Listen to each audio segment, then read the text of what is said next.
News Hub, born to fight for right. DeepSeek China का AI startup जिसने पूरी दुनिया के टेक सेक्टर को हिला के रखा है। जानते हैं क्या है ये डीपसीक। हैंसों बेस्ड डीपसीक एक नई चाइनीज एआई स्टार्टअप ने एआई इंडस्ट्री में धमाका कर दिया है। ये कंपनी अब ओपन एआई और गूगल जैसे बड़े यूएस टेक जायंट्स को टक्कर दे रही है। डीपसीक R1 जो इनका एआई मॉडल है, ग्लोबल हेडलाइंस बन रहा है और सबसे खास बात यह है कि इस मॉडल को बहुत कम रिसोर्सेज के साथ डेवलप किया गया है। डीपसीक की शुरुआत 2023 के एंड में हुई थी और इसके फाउंडर हैं लियांग वेनफेंग जो एक एक्सपीरियंस एंटरप्रेन्योर हैं। इन्होंने इस स्टार्टअप को एआई के फ्यूचर को रिडिफाइन करने के लिए लॉन्च किया।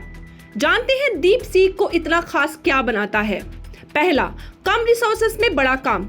डीपसीक R1 मॉडल को सिर्फ 6 मिलियन की कंप्यूटिंग पावर को यूज करके डेवलप किया गया है, जो यूएस कंपनीज के $1 बिलियन बजट के सामने कुछ भी नहीं लगता। इस प्रोजेक्ट में सिर्फ 2000 एनवीडिया H100 चिप्स का यूज किया गया, जो हाई एंड जीपीयू के कंपैरिजन में आउटडेटेड माना जाता है। सेकंड, नई टेक्नोलॉजी और अप्रोच। डीपसीक ने एक मल्टी मॉडल अप्रोच यूज किया जिसमें स्लोवर चिप्स का भी ज्यादा एफिशिएंट यूज हो पाया। उन्होंने प्रूव किया है कि हाई परफॉर्मेंस एआई के लिए सबसे नए और महंगे जीपीयू की जरूरत नहीं है। तीसरा, तिजोरी भर के जीपीयू का स्टॉक। लियांग ने यूएस एक्सपोर्ट रिस्ट्रिक्शन से पहले 10,000 एनवीडिया A100 जीपीयू स्टॉक पाइलर कर लिया था। इस मूव की वजह से डीपसीक सैंक्शंस के बाद भी अपने प्रोजेक्ट्स पर काम करता है। छोटी टीम, बड़ा इम्पैक्ट। डीपसीक के पास सिर्फ 200 एम्प्लॉइज हैं और ये कंपनी 2 साल पुरानी है। कंपेयर करें तो ओपन एआई के पास 4,500 एम्प्लॉइज हैं और 6.6 बिलियन फंडिंग, फिर भी दोनों कंपनीज अब एक दूसरे की कॉम्पिटिटर्स हैं। ग्लोबल टेक सेंटर्स में हंगामा। एनवीडिया की मार्केट वैल्यू गिरी।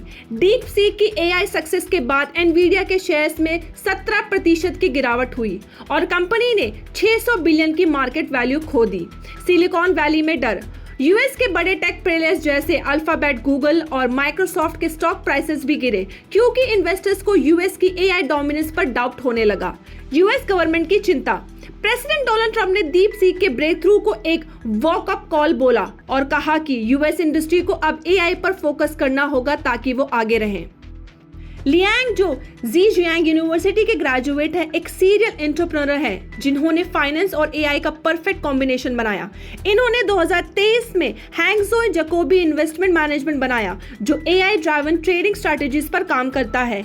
लियांग का कहना है कि एआई और ह्यूमन इंटेलिजेंस का कोर लैंग्वेज है। उन्होंने कहा जो हम सोचते हैं वो एक तरह से लैंग्वेज का प्रोसेस है। अगर ये बात सही है तो ह्यूमन जैसे आर्टिफिशियल जनरल इंटेलिजेंस बनाने के लिए लैंग्वेज बेस्ड एआई मॉडल्स काफी होंगे। डीपसीक के बारे में एक्सपर्ट्स का क्या कहना है। सिलिकॉन वैली का डर। कई एनालिस्ट का कहना है कि डीपसीक ने यह साबित कर दिया कि $1 बिलियन बजट के बिना भी हाई क्वालिटी एआई बनाई जा सकती है। टाइम माइलर एआई एक्सपर्ट टिम मिलर ने कहा, डीपसीक ने गेम बदल दिया है, अब छोटी कंपनीज भी इस रेस में हिस्सा ले सकती है। एल्टमैन ने डीपसीक R1 की तारीफ की लेकिन कहा कि उनकी कंपनी कंप्यूट पावर पर फोकस करते हुए और भी बेटर मॉडल्स लॉन्च करेगी। डीपसीक का इम्पैक्ट। एआई रेस में नया मोड़। डीपसीक का सक्सेस इस बात को दिखाता है कि चाइना की टेक कंपनीज अब उसके साथ कम्पीट कर रही हैं, लेकिन एआई के फील्ड अभी भी रैपिडली इन्वॉल्व कर रहा है। ओपन एआई अपना नया एआई मॉडल 03 मिनी लॉन्च करने की तैयारी में है। डीपसीक ने ये प्रूव किया है कि एआई बनाने के रूल्स अब चेंज हो चुके हैं। अब सिर्फ बड़े प्लेयर्स ही नहीं, छोटी कंपनीज भी गेम में आ सकती है, लेकिन सिलिकॉन वैली और चाइना के बीच एआई रेस अब और भी तेजी होने वाली है। News Hub, born to fight for right.